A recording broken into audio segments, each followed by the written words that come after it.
Selon toi, qu'est-ce qu'un bon coach? Il te fait progresser. Généralement, si tu prends un coach, c'est pour progresser. Mais ce point est délicat parce que le coach n'est pas le seul responsable du progrès. Je pense que c'est 50-50 coach-athlète. Le coach donne le plan, l'athlète l'exécute. Si le plan est mauvais, ça ne fonctionnera pas.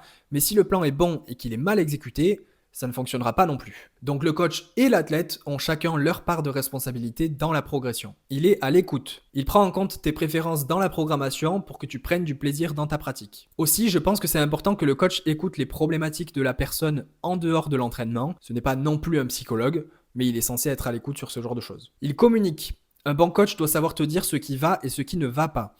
Il doit savoir faire une critique constructive, qu'elle soit positive ou négative, et l'athlète doit être capable de recevoir cette critique. Parce que bien souvent, c'est les critiques négatives qui font avancer les choses, et si l'athlète n'est pas capable de recevoir cette critique, on va pas aller dans le bon sens. Il sait s'adapter à tes contraintes. Si tu dois t'entraîner différemment à cause du travail ou d'un imprévu, il doit être capable d'agencer ta programmation en fonction de cette problématique. Si tu as des douleurs, il doit être capable de les gérer dans une certaine mesure.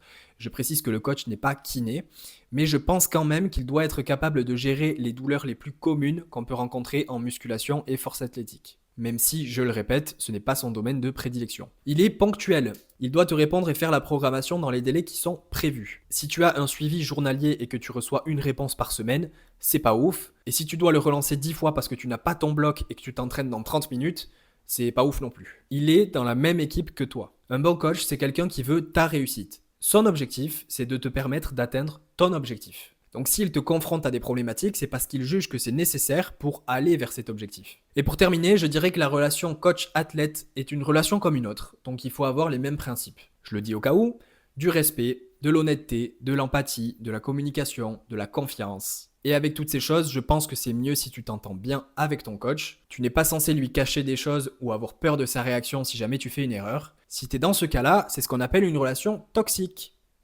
Et c'est pas ouf.